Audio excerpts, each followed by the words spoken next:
हरे कृष्णा। स्वागत है आपका हमारे YouTube चैनल शिव और शक्ति में। आज मैं आप सभी के समक्ष वट सावित्री व्रत की कथा प्रस्तुत कर रही हूँ। सबसे पहले आप सभी को वट सावित्री व्रत की हार्दिक शुभकामनाएं।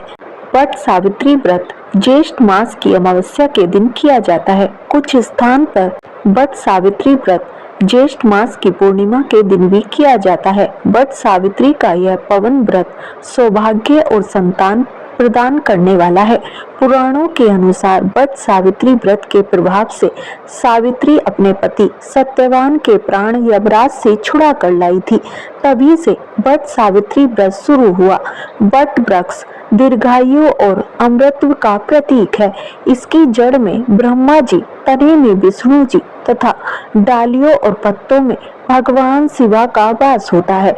इसलिए स्त्रियां वट वृक्ष की पूजा अपने सुहाग की दीर्घायु की कामना करती हैं तथा पूजा करते हुए वट वृक्ष की परिक्रमा के दौरान वृक्ष के तने पर सूत के धागे को लपेटती हैं। वट सावित्री व्रत कुंवारी कन्याएं भी कर सकती हैं ताकि उनका होने वाला पति लंबी आयु वाला हो। वट सावित्री व्रत की कथा महाभारत की वन पर्व में मिलती है, जिसके अनुसार एक बार वन में युधिष्ठिर ने मार्कंडेय मुनि से पूछा है, मुनीश्वर, पृथ्वी पर क्या कोई और स्त्री भी द्रौपदी की तरह पतिव्रता हुई है, जो राजकुल में पैदा होने पर भी पतिव्रता धर्म निभाने के लिए वन में भटक रही हो? तब मार्कंडेय मुनि ने युधिष्ठिर से कहा है, पांडुपुत्र द्रौपदी से पहले सावित्री नाम की एक कन्या थी, जो इससे भी कठिन पतिव्रता धर्म का पालन कर चुकी है। तब युधिष्ठिर ने मार्कंडेय मुनि से सावित्री की कथा सुनने का आग्रह किया। मार्कंडेय मुनि बोले, बहुत प्राचीन युग की बात है। भारत के दक्षिण कश्मीर में अश्वपति नाम का राजा राज्य करता था। वह बहुत धर्मात्मा, न्यायकारी और दयालु राजा था। उसके कोई संतान न थी। जो जो राजा की अवस्था बीत रही थी, उसे संतान होने से चिंता बढ़ रही थी। ज्योतिषियों ने उसकी जन्म कुंडली देखकर बताया कि आपके ग्रह बता रहे हैं कि आपको संतान होगी। इसके लिए आप सावित्री देवी की पूजा कीजिए। राजा अश्वपति राज्य छोड़कर वन चले गए। 18 वर्ष तक उन्होंने तपस्या की। तब उन्हें वरदान मिला और उनके घर एक कन्या हुई। उसका नाम उन्होंने सावित्री रखा। सावित्री अत्यंत सुंदर थी। उसकी सुंदरता और गुण की प्रशंसा दूर दूर तक फैलने लगी। जैसे जैसे सावित्री बढ़ने लगी, वैसे वैसे उसका रूप निखरने लगा था। पिता को उसके विवाह की चिंता होने लगी। अश्वपति चाहते थे कि उसी के अनुरूप सावित्री को पति भी मिले, किंतु कोई मिलता ना था। सावित्री का मन बहलाने के लिए अश्वपति ने उसे तीर्थ यात्रा के लिए भेज दिया और उसे आज्ञा दी कि तुझे पति चुन लेने की पूर्ण स्वतंत्रता देता हूँ। सावित्री का रथ जा रहा था कि उसे एक अद्भुत स्थान दिखाई दिया। अनेक सुंदर वृक्ष के चारों ओर हरियाली थी। वहीं एक युवक घोड़े के बच्चे के साथ खेल रहा था। उसके सिर पर जटा बनी थी। वह छाल पहने हुए था। उसके मुख पर तेज था। सावित्री ने देखा और मंत्री से कहा कि आज यहीं विश्राम करना चाहिए। रथ जब ठहरा, वह युवक परिचय पाने के लिए उनके पास आया। उसे जब पता चला कि वह राजकुमारी है, तो वह उन्हें बड़े सम्मान से अपने पिता के आश्रम में ले गया। उसने यह भी बताया कि मेरे माता पिता दृष्टिहीन हैं। मेरे पिता किसी समय साल्वा देश के राजा थे। वह इस समय यहाँ तपस्या कर रहे हैं और मेरा नाम सत्यवान है। दूसरे दिन सावित्री घर लौट गई और बड़ी लज्जा तथा शालीनता से उसने सत्यवान से विवाह करने की अनुमति मांगी।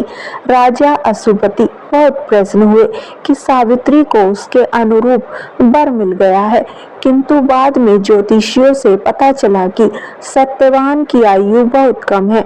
वह 1 साल से अधिक जीवित नहीं रहेगा। ये जानने के बाद सावित्री के पिता को बहुत दुख हुआ। उन्होंने सावित्री को सब प्रकार से समझाया कि ऐसा विवाह करना जन्म भर के लिए दुख मोल लेना है। सावित्री ने कहा, पिताजी, मुझे इस संबंध में आपसे कुछ कहते हुए संकोच तथा लज्जा का अनुभव हो रहा है। मैं विनम्रता के साथ यह निवेदन करना चाहती हूँ कि आपने मुझे वर चुनने की स्वतंत्रता दी थी। मैंने सत्यवान को चुन लिया। अब अपनी बात से हटना आपके आदर्श का अपमान हुआ और युग युग के लिए अपने तथा अपने परिवार के ऊपर कलंक लगाना हुआ। अश्वपति सावित्री की बात सुनकर निरुत्तर हो गए। उन्होंने विद्वानों को बुलाकर विचार विमर्श किया। अंत में राजा अश्वपति ने सावित्री को तथा और लोगों के साथ लेकर सत्यवान के पिता के आश्रम में विवाह करने के लिए चल दिए। जब आश्रम निकट आया तब अश्वपति सबको छोड़कर आश्रम में गए और सत्यवान के पिता गुमनसेन से सावित्री का सत्यवान के साथ विवाह करने का विचार प्रकट किया। गुमनसेन ने पहले तो अस्वीकार कर दिया। वह बोले, महाराज, मैं दरिद्र हूँ, तपस्या कर रहा हूँ। किसी समय में राजा था, किंतु अब तो कंकाल हूँ। राजकुमारी को किस प्रकार अपने यहाँ रखूंगा। तब अश्वपति ने उन्हें सारी स्थिति बता दी और विवाह कर लेने के लिए आग्रह किया। अंत में सत्यवान के पिता मान गए और वहीं पर में दोनों का विवाह हो गया। अश्वपति विवाह में बहुत साधन अलंकार आदि दे रहे थे। गुमनसेन ने कुछ भी नहीं लिया। उन्होंने कहा, मुझे इससे क्या काम। विवाह के पश्चात सावित्री वहीं आश्रम में रहने लगी। उसने अपने सास ससुर तथा पति सत्यवान की सेवा में अपना मन लगा दिया। सत्यवान और सावित्री सदा लोक कल्याण तथा उपकार की बात करते थे। सावित्री दिन भर घर का काम काज करती थी। जब कभी उसे अवकाश मिलता था तो वह भगवान से अपने पति की लंबी आयु की प्रार्थना करती थी। जैसे जैसे समय निकट आता गया उनकी चिंता बढ़ती गई। जब सत्यवान के जीवन के 3 दिन शेष रह गए तो सावित्री ने भोजन छोड़ दिया और दिन रात प्रार्थना करने लगी। लोग उसे भोजन करने के लिए समझाते, किंतु वह सबका अनुरोध टालती रही। तीसरे दिन जब सत्यवान जंगल में लकड़ी काटने जा रहे थे, सावित्री भी उनके साथ चली गई। सत्यवान ने समझाया कि तुमने 3 दिन से कुछ खाया नहीं है, तुम मेरे साथ मत जाओ, किंतु वह नहीं मानी और सत्यवान के साथ वन को चली गई। सत्यवान एक पेड़ पर लकड़ी काटने के लिए चढ़ गया। थोड़ी देर में उसने लकड़ी काटकर गिरा दी। सावित्री ने कहा, लकड़ी बहुत है, उतर आइए। सत्यवान पेड़ से उतरा। सत्यवान ने कहा, मेरे सिर में चक्कर आ रहा है। धीरे धीरे सिर में चक्कर बढ़ने लगा। सत्यवान धीरे धीरे बेहोश होने लगा और कुछ क्षण में उसके प्राण पखेरु उड़ गए। यह सब सावित्री पहले से जानती थी, फिर भी उसने अपने पति को निष्प्राण देखा और वह रोने लगी। इसी समय उसे ऐसा जान पड़ा कि कोई भयानक तेजपूर्ण परछाई उसके सामने खड़ी है। उसे देखकर सावित्री भयभीत हो गई। फिर अचानक न जाने कहां से उसमें बोलने का साहस आ गया। उसने कहा, प्रभु, आप कौन हैं? उस छाया ने कहा, मैं यमराज हूँ। मुझे लोग धर्मराज भी कहते हैं। मैं तुम्हारे पति के प्राण लेने आया हूँ। तुम्हारे पति की आयु पूरी हो गई है।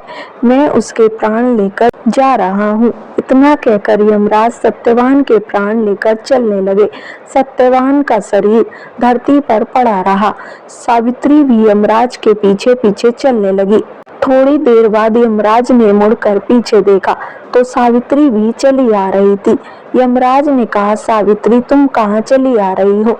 तुम्हारी आयु बाकी है, तुम हमारे साथ नहीं आ सकती, लौट जाओ। इतना कहकर यमराज आगे बढ़े।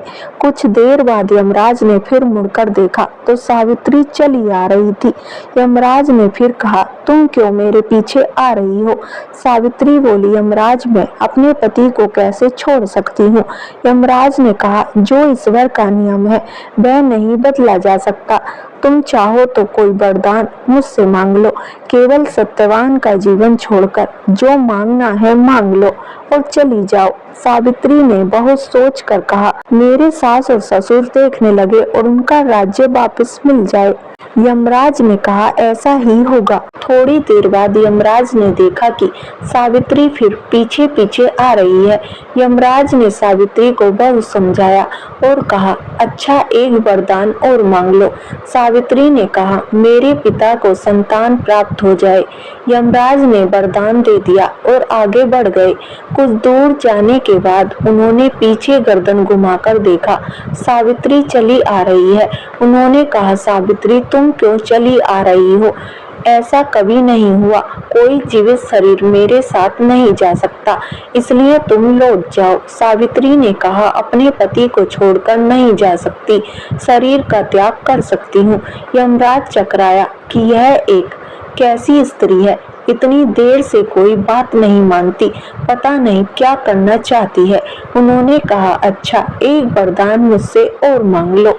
मेरा कहना मानो, भगवान की जो इच्छा है उसके विरुद्ध लड़ना बेकार है। सावित्री ने कहा महाराज आप यदि वरदान ही देना चाहते हैं तो यह वरदान दीजिए कि मुझे संतान प्राप्त हो जाए। यमराज ने कहा ऐसा ही होगा। यमराज आगे बढ़े किंतु कुछ ही दूरी पर उन्हें ऐसा लगा कि बैल लौटी नहीं। यमराज को क्रोध आ गया। यमराज ने कहा तुम मेरा कहना नहीं मानती हो। सावित्री ने कहा धर्मराज आप मुझे संतान प्राप्ति का आशीर्वाद दे चुके हैं और मेरे पति को अपने साथ लिए जा रहे हैं, यह कैसे संभव है? यमराज को अब ध्यान आया। उन्होंने सत्यवान के प्राण छोड़ दिया और सावित्री की दृढ़ता और धर्म की प्रशंसा करते हुए चले गए। इधर सावित्री उस पेड़ के पास पहुंची जहां सत्यवान जीवित पड़ा था। सावित्री ने अपनी धर्म तथा तपस्या के बल से असंभव को संभव बना दिया। तप और दृढ़ता में इतना बल होता है कि उसके आगे देवता भी झुक जाते हैं। इसी कारण सावित्री हमारे देश की नारियों में सर्वश्रेष्ठ हो गई और आज तक वह हमारे देश का आदर्श बनी हुई है। इस प्रकार बट सावित्री व्रत की कथा पूर्ण हुई। बोलो उमा पार्वती की जय। जय श्री कृष्ण। यदि आपको बट सावित्री व्रत कथा का वीडियो पसंद आया है तो कमेंट बॉक्स में जय मां सावित्री देवी लिखना ना भूलें।